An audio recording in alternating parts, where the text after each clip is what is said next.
Sebelum menjelaskan endositosis, mari kita perkenalan terlebih dahulu.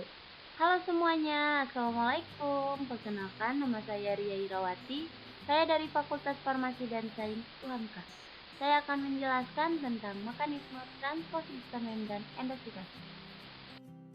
Transportasi pada sel terbagi atas dua, yaitu yang pertama transportasi pasif, yang kedua transportasi aktif.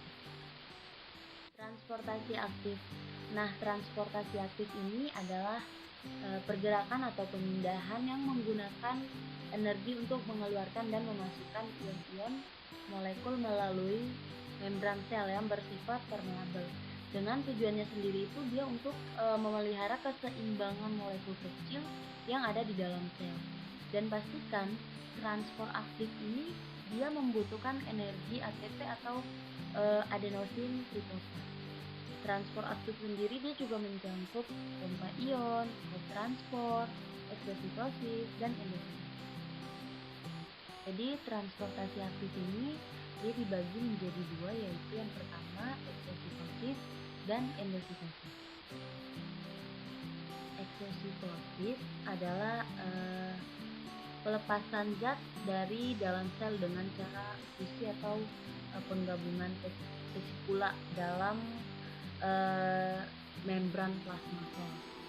Sedangkan endositosis ini dia merupakan proses sel mengambil molekul biologis dengan partikel dengan cara membentuk vesikel baru dari membran plasma.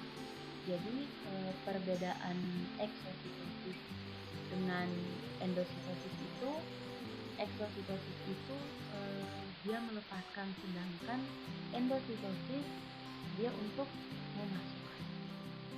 Endositosis, jadi endositosis itu dia memasukkan zat ke dalam sel dengan cara membentuk vesikula baru dari membran plasma.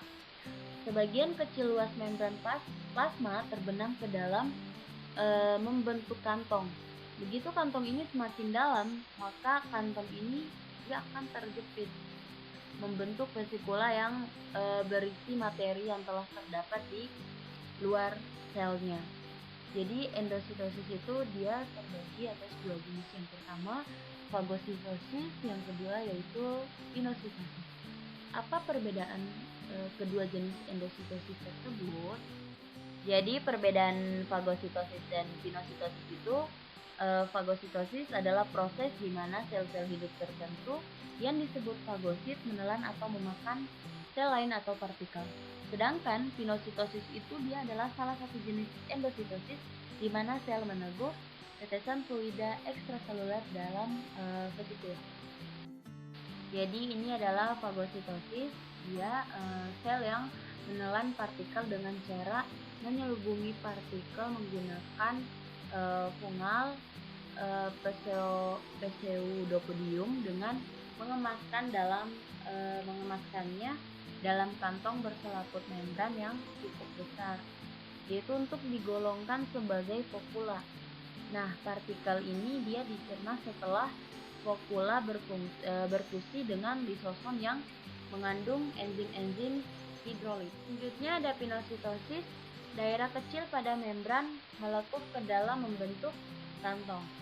Nah, ketika bertambah dalam, kantong pun terlepas dari membran plasma. Jadi membentuk vesikel yang mengandung partikel yang sebelumnya dia tuh ada di luar sel.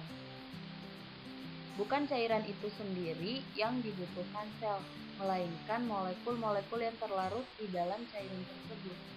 Karena semua zat ini dia terlarut ditelan oleh sel. Jadi zat-zat yang ditransport pinositosis ini tidak bersifat spesifik. Sekian video yang dapat saya buat, kurang lebihnya mohon maaf. Jika ada kesalahan kata, saya Ria Irawati pamit undur diri. Dan jangan lupa pakai masker sebelum keluar rumah dan tetap patuhi protokol kesehatan ya. Terima kasih telah menonton. Wassalamualaikum warahmatullahi wabarakatuh.